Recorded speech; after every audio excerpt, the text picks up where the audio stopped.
Assalamualaikum warahmatullahi wabarakatuh. Perkenalkan saya Ratna Juwita. Saya saat ini bekerja di salah satu perusahaan BUMN yang ada di Indonesia yaitu Telkom. Dan kali ini saya akan eh, membahas tentang perusahaan saya sebagai salah satu tujuan dari bahan mata kuliah analisa lingkungan bisnis di kampus saya, yaitu saya perwakilan dari kelas eksekutif 28 Magister Manajemen USU.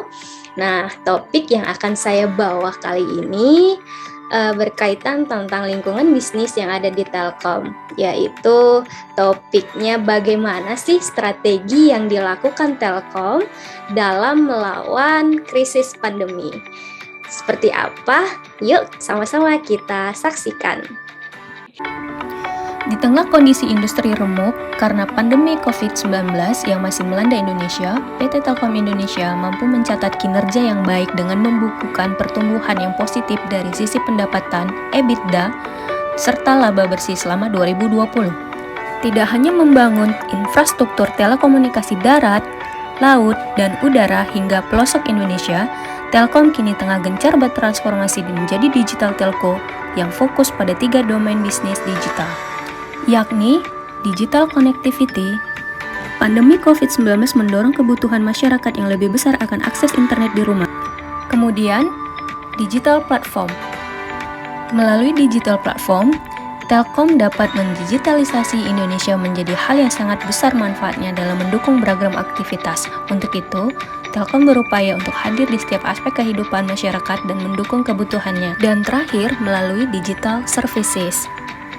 Sejalan dengan langkah transformasi menjadi perusahaan telekomunikasi digital, Telkom terus mengembangkan beragam layanan digital baik untuk segmen consumer maupun enterprise. Telkom mendukung pengembangan khusus pada 5 ekosistem yaitu UMKM, pendidikan, kesehatan, logistik, dan agrikultur.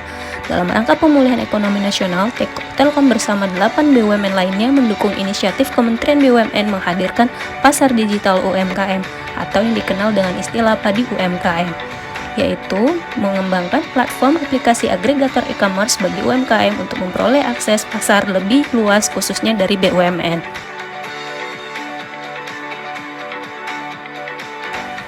Telkom terus hadir memberikan kemudahan kepada masyarakat yang dikarenakan pandemi harus melaksanakan beragam aktivitasnya secara digital dari rumah termasuk untuk belajar dan bekerja.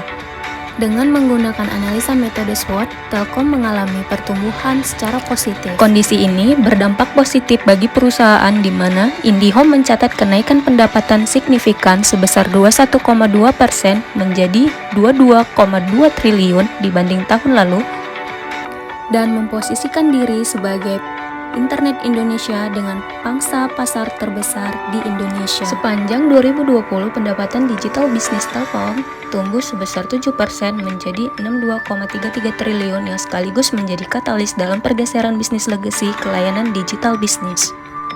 Hal tersebut didapat oleh dukungan dari analisa metode SWOT dan Pestel. Perseroan membukukan pendapatan konsolidasi sebesar 136,46 triliun, tumbuh positif sebesar 7% dibanding tahun 2019.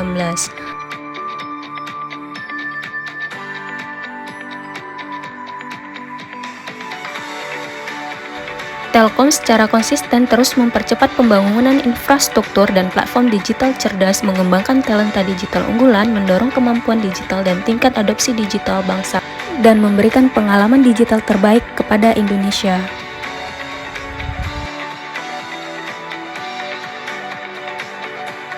Nah, tadi kita udah sama-sama menyaksikan penjelasan singkat tentang apa itu perusahaan Telkom. Dan sudah kita lihat sama-sama bagaimana strategi yang telah dilakukan Telkom dalam menghadapi proses bisnis di masa pandemik ini. Nah, buat semua teman-teman yang udah menyaksikan, semoga video dan penjelasan tadi bisa bermanfaat.